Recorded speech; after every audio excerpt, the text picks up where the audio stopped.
dear children, today I am going to teach lesson second in civics, thirdly. In this chapter, last day I taught you features of Indian federal system and three tier of system के बारे में पढ़ाया था। Three tier में फिर से देखें थोड़ा। As discussed earlier, under the federal government, different tier of government govern the same system. This is true for India.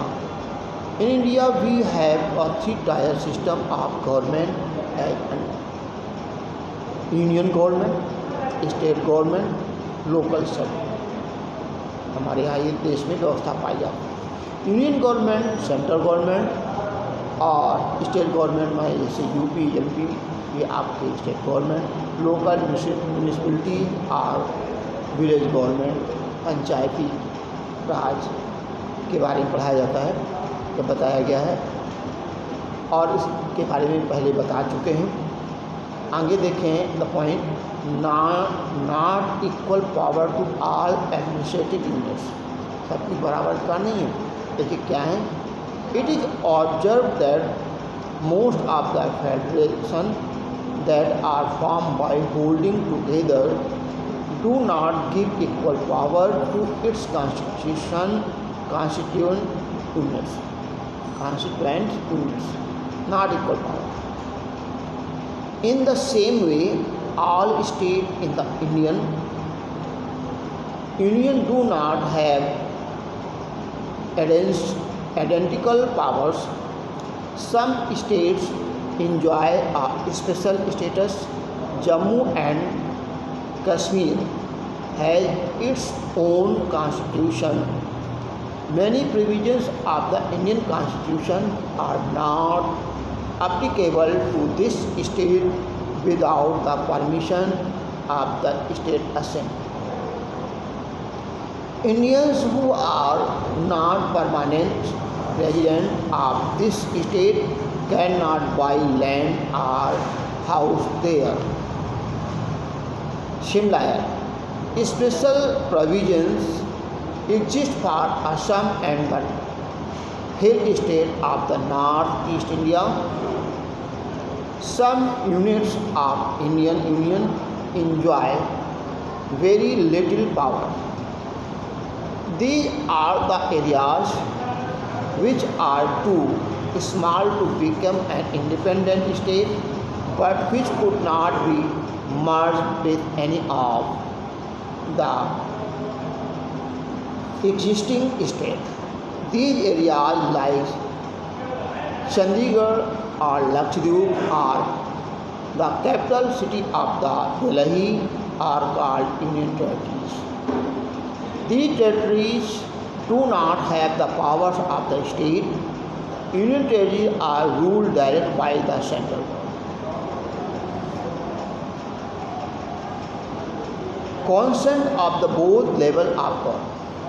Under a federal government, the fundamental provisions cannot be unilaterally changed by any one level of the government. For example, in India, the parliament cannot own its own change the fundamental structure of the constitution. Any change to the fundamental structure has to be first passed by both the houses of parliament with at least 2/3 majority. Then it has to be ratified by legislature of at least half of the total state. Jurisdiction. In a federation, the judiciary play a vital role in overseeing the implementation of the constitutional provisions and resolution. The same is true for India. In case of any dispute about the division of the powers, The High Court and Supreme Court make a decision. Separate source of the income. Separate sources of income. A clear mention regarding the financial power of the central and state has been made in Indian Constitution. Income tax, excise duty, corporation tax, etc. are levied and collected by the central government. Second, the land revenue, stamp duty, building tax, etc. come under the state government. Federalism in practice. Constitutional provisions are necessary constitutional provisions are necessary for the success of federalism. However, these are not sufficient. The real success of federalism in India can be attributed to the nature of democratic politics in our country. To follow the true spirit of federalism, respect for the diversity and desire for living together should become a shared ideal in our country. The creation of linguistic state was the first and major test for democratic politics in our country. After independence, the boundaries of several old states were changed with a view to create a new state. This was done for ensuring that the peoples who spoke the same language lived in the same state.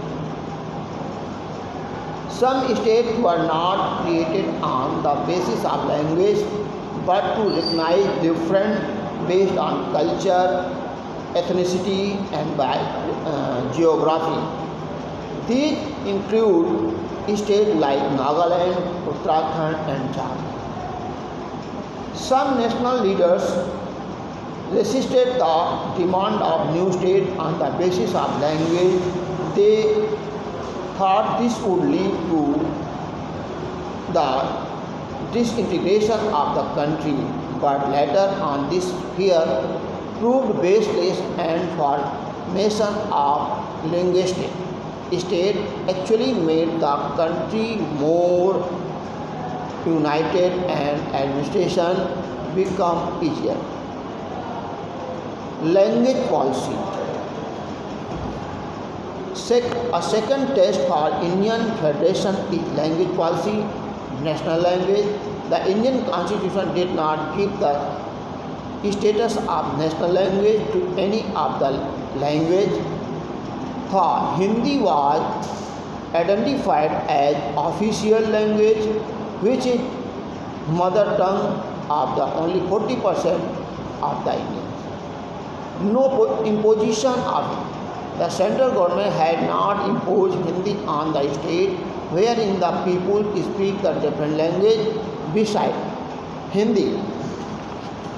There are languages recognized as scheduled language by the Indian Constitution for the central government job. Candidates may take the examination in any of these languages. States own official language. States to have their own official language. The maximum work of the government take place in the official language of that concerned state. Use of English. In our Constitution, it was made clear that the use of English as official language was to stop in 1965. But may non-Hindi speaking states fear that this was attempt to impose Hindi on them. They demanded that the use of English should be continued. In Tamil Nadu, a strong violent protest took place against this. So central government withdrew the proposal and English along with Hindi continue for official purpose. The central government continue the policy of promotion of Hindi, yet it does not mean that Hindi will be imposed on non-Hindi speaking states. Central-state relation. Now next day. Thanks.